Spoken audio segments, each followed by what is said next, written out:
Theorem of resolved parts. Today we will do this theorem. Let us revise first. What is resolved part?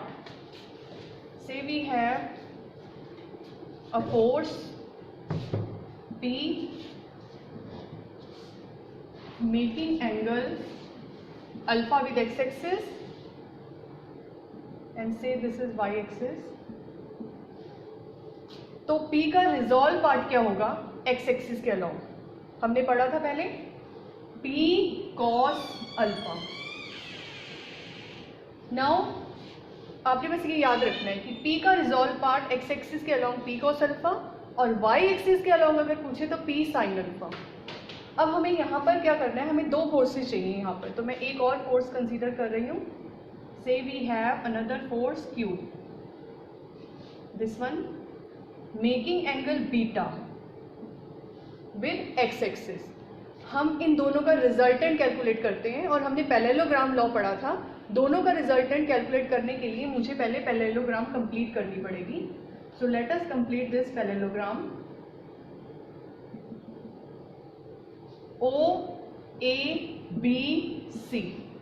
and we know resultant is represented by diagonal R. And से ये जो R है इसका angle x axis के साथ है theta. Okay, तो हमारे पास थ्री फोर्सेस हैं, P का एंगल अल्फा, Q का एंगल बीटा और इनका रिजल्टेंट R का एंगल थीटा. और अगर Q के रिजॉल्व पार्ट की बात करें तो वो हो जाएगा Q cos alpha, Q cos beta. और R के अगर रिजॉल्व पार्ट की बात करें तो R का रिजॉल्व पार्ट हो जाएगा R cos थीटा. तो ये P, Q और R के रिजॉल्व पार्ट्स हैं. अब हमें प्रूव क्या करना है, हमें ये प्रूव करना है कि P का रिजॉल्व पार्ट प्लस Q का resolve part is equal to resolve part of their resultant यानी R.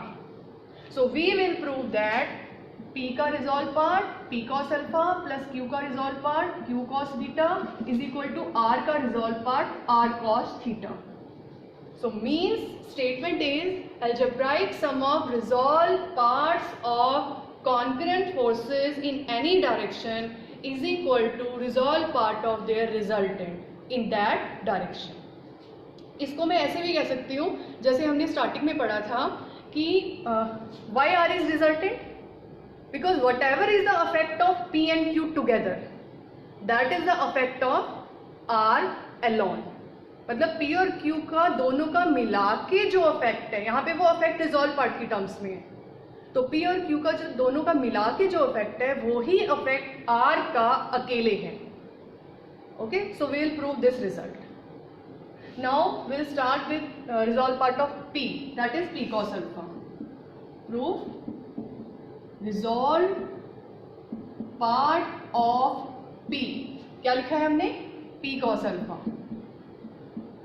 अब आप फिगर में देखें, व्हाट इज P? P इज OA and what is cos alpha? cos alpha निकालने के लिए ये अल्फा है, P का एंगल. मैं यहाँ पे थोड़ा सा कंस्ट्रक्शन वर्क कर रही हूँ. We draw AL perpendicular and what is cos alpha? We know cos alpha is base over hypotenuse. So base is OL and hypotenuse is OA. OL divide by OA. OA cancel, this is OL. Means आप इसको ऐसे भी ले सकते हो कि अगर ये P है तो P की प्रोजेक्शन एक्स एक्सिस के ऊपर P का रिजॉल्व पार्ट है, दैट इज OL. बिल्कुल इसी तरीके से हम R का भी निकालेंगे और Q का भी निकालेंगे. अच्छा, Q का निकालने के लिए मैं यहाँ पर थोड़ा सा चेंज कर रही हूँ, बिकॉज आप देख सकते हो OC के अलॉन्ग जो Q है वही Q AB के अलॉन्ग भी हो सकता है, बिकॉज ये पैरेललोग्राम है. पैरेललोग्राम में फ्रंट साइड्स इक्वल होती हैं, तो हमने Q को यहाँ से यहाँ ट्रांसफर कर दिया. अब हम Q का रिजॉल्व पार्ट यहाँ निकालें चाहे वहाँ निकालें, दोनों सेम है. तो इसके लिए फिर से कंस्ट्रक्शन वर्क करते हैं. B से परपेंडिकुलर ड्रॉ करेंगे BM, और अगर यहाँ पर Q का एंगल बीटा है तो यहाँ पर भी Q का एंगल क्या होगा? बीटा, बिकॉज ये एक्स एक्सिस के पैरेलल ही है. ये जो लाइन मैंने ये ड्रॉ की है ये भी एक्स एक्सिस के पैरेलल है, तो यहाँ पर Q का एक्स एक्सिस के साथ अगर बीटा है, यहाँ भी Q का इस लाइन के साथ बीटा होगा. अब आप यहाँ देख सकते हो what is resolve part of Q? Q cos beta. Resolve part of Q is Q cos beta. Q means either OC or you can say AB. तो मैं यहाँ AB ले लेती हूँ. And what is cos beta here? Base over hypotenuse. Base यानी AK. Base is here AK. And hypotenuse is AB. So ये cancel हो गया. AK के इक्वल आ गया. बट आप फिगर से देख सकते हो कि ये AK LM के इक्वल है. So मैं AK को LM लिख रही हूँ. So P का रिजॉल्व पार्ट है ON और Q का रिजॉल्व पार्ट है LM. और हमें दोनों का सम करना है. Resolve part of P plus resolve part of Q. P cos alpha plus Q cos beta.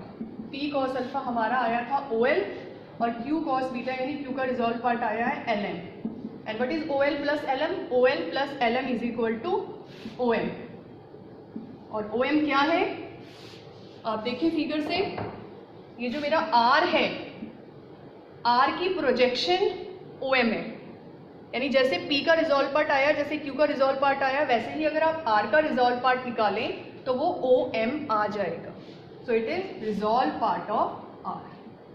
और यही हमें प्रूव करना था. P का रिजॉल्व पार्ट प्लस Q का resolve part is equal to R का resolve part. So now let us do one example of this. So this is our example.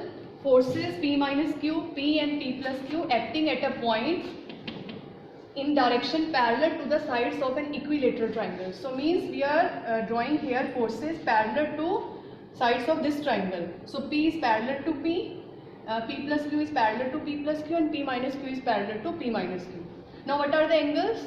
Since here angles are 60 degree, these are the internal angles, but we have to take this obtuse angle because here we have obtuse angle. So if this is 60 degree, then it will be 120 degree. So here each angle is 120 degree. Because this is equilateral triangle, so each angle is 60 degree. So here each angle is 120 degree.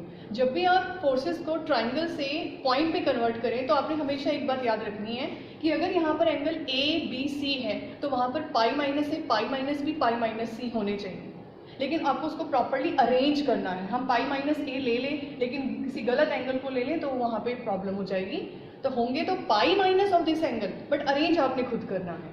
Because ये equilateral triangle है तो each angle will be 120. So मैंने randomly लिख दिया. Now we have to find their resultant. हमें इन तीनों forces का रिजल्टेंट निकालना है. सो रिजल्टेंट निकालने के लिए अभी आपने resolve part, theorem of resolve part की थी. उसमें हमने क्या पढ़ा है कि वो हमने टू फोर्सेस के लिए की है, बट वो जर्नलाइज्ड भी है. Means if we have three forces तो इसका रिजॉल्व पार्ट प्लस इसका रिजॉल्व पार्ट प्लस इसका resolve part will be equal to resolve part of their resultant. So let their resultant is R, making angle theta with this line.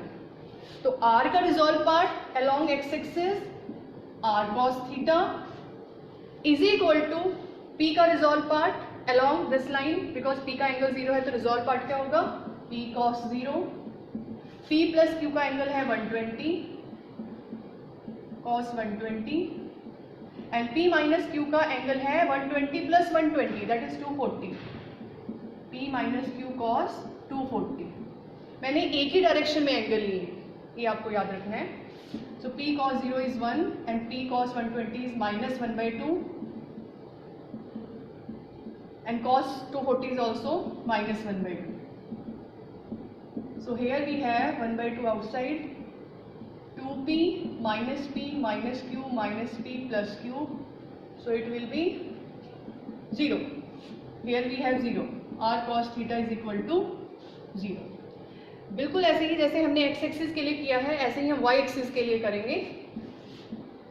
R का resolve part x axis के साथ R cos था, y के साथ cos की जगह sin, means R sin theta is equal to resolve part of P, resolve part of P plus Q, resolve part of P minus Q. तो मैंने ज़्यादा फिगर में देखना नहीं है, जहाँ जहाँ मैंने कॉस लिखा है वहाँ वहाँ मैं साइन लिख दूंगी. So P sine 0 plus P plus Q sine 120 plus P minus Q sine 240. अगर आपने एक ही डायरेक्शन में एंगल लिए हैं तो आपको ज़्यादा देखना नहीं पड़ेगा फिगर में, जहाँ कॉस है वहाँ पे जस्ट आप साइन को रिप्लेस कर देना. So now we know Sin 0 is 0. Sin 120 is sin 180 minus 60, that is sin 60, and sin 60 is root 3 by 2. Sin 240 can be written as 180 plus 60, and sin 180 plus 60 is minus sin 60, so it will be minus root 3 by 2. Root 3 by 2 outside, p plus q minus p plus q. P cancel, 2 cancel, so we have root 3q, r sin theta. So this is r cos theta 0, r sin theta root 3q. If we square and add both the equations, then you will get r square into cos square theta plus sin square theta 1 is equal to root 3q का whole square, और r square is equal to 3q square. So this is our magnitude of r. We have to find its direction also, because अगर मुझे resultant निकालना है तो resultant का magnitude और direction दोनों होते हैं. ये सिर्फ हमारे पास मैग्नीट्यूड आया है. डायरेक्शन निकालने के लिए हम दोनों को डिवाइड कर देंगे. r sin theta divide by r cos theta will be root 3q divided by 0. r cancel, tangent theta is equal to infinity and theta is equal to 90 degree. So this is the direction and magnitude of our resultant.